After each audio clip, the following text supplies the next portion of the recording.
Selamat sejahtera, saya Kui Ai Hui dari Fakulti Pendidikan UKM di bawah seliaan Dr. Muhammad Mazlan Awang dan Datuk Abdul Razak Ahmad ingin membentangkan sokongan sosial terhadap pembelajaran dalam kalangan murid luar bandar pada masa pandemik. Kertas konsep ini membincangkan sokongan sosial terhadap pembelajaran murid luar bandar pada masa pandemik. Kes COVID-19 yang semakin berleluasa dan meningkat telah mendesak kerajaan Malaysia untuk melaksanakan Perintah Kawalan Pergerakan PKP di Malaysia. Selain daripada sektor ekonomi, industri dan perniagaan, pelajar turut terjejas dalam pelaksanaan PKP ini disebabkan semua institusi pendidikan di Malaysia diarahkan tutup. Oleh itu, KPM, Kementerian Pendidikan Malaysia, telah menggantikan pembelajaran secara bersemuka kepada pembelajaran di rumah (PDPR). Pembelajaran di rumah (PDPR) dibahagikan kepada dua, iaitu pembelajaran atas talian dan pembelajaran di luar talian mengikut kesesuaian guru dan pelajar di kawasan yang berlainan. Menurut Haswani dan rakannya, faktor prasarana amat mempengaruhi keberkesanan pembelajaran atas talian.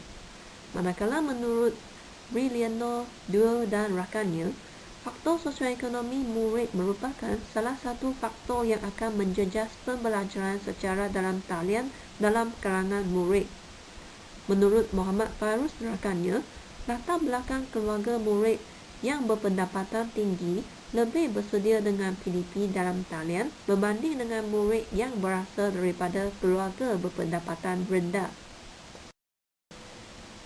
Selain faktor prasarana dan sosioekonomi, faktor sokongan dari ibu bapa turut memberi kesan kepada PDPR.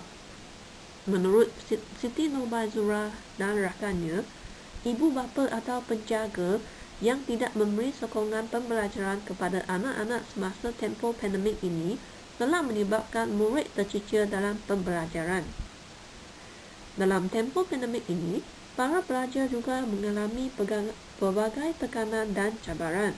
Cabaran yang dihadapi oleh pelajar dalam menjalani pembelajaran dalam talian melibatkan keupayaan untuk mengadaptasi perubahan teknologi kerana ia melibatkan pembelajaran secara digital serta perubahan sikap untuk menerima amalan pembelajaran dalam talian yang dilaksanakan.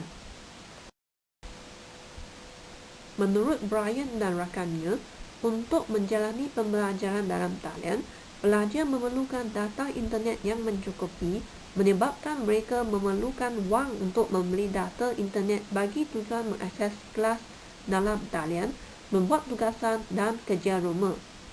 Manakala menurut Suhaimi bin Kamaruddin dan rakannya, penggunaan peranti yang telah disediakan akan menghadapi pelbagai kelemahan seperti masalah teknikal dan sebagainya.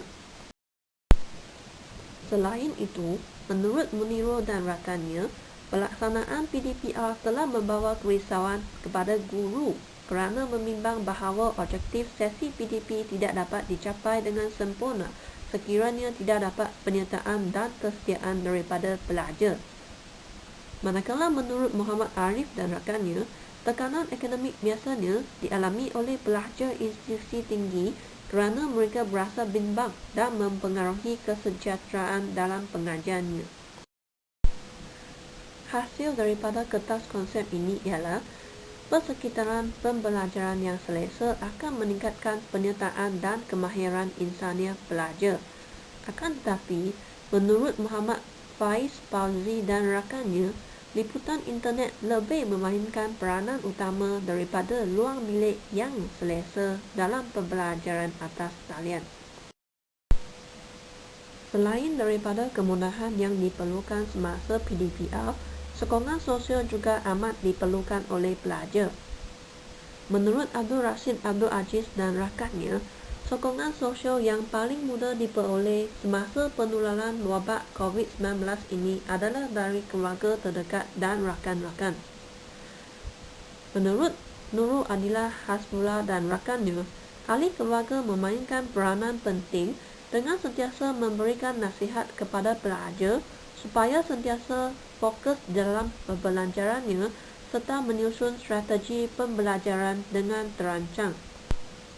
Menurut Tani Malai dan rakannya, dengan bantuan sosial yang diberikan oleh pihak yang bertanggungjawab, ia akan meringankan beban keluarga yang berada di kawasan luar bandar dan juga akan melancarkan sesi pembelajaran pelajar di atas talian.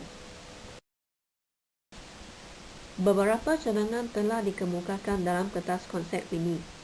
Antaranya ialah bantuan kewangan yang berkenaan dengan pembelajaran pelajar. Sebagai contoh, bantuan prihatin yang dilaksanakan oleh kerajaan melalui Telekom Malaysia telah memberi potongan serta telefon bimbit kepada pelajar yang memerlukannya. Selain itu, pakej internet yang murah kepada pelajar yang tidak berkemampuan juga perlu dilaksanakan untuk mengurangkan bebanan para pelajar dari segi kewangan. Selain itu, menurut Muniro dan rakannya, pelaksanaan PDPR telah membawa kerisauan kepada guru kerana membimbang bahawa objektif sesi PDP tidak dapat dicapai dengan sempurna sekiranya tidak dapat penyertaan dan kesetiaan daripada pelajar. Manakala menurut Muhammad Arif dan rakannya, tekanan akademik biasanya dialami oleh pelajar institusi tinggi kerana mereka berasa bimbang dan mempengaruhi kesejahteraan dalam pengajiannya.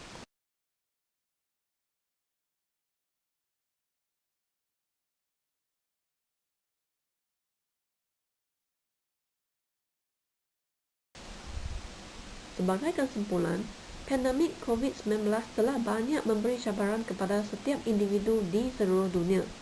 Tujuan utama penutupan semua institusi adalah untuk mengurangkan risiko jangkitan COVID-19 dalam kalangan para pendidik dan pelajar.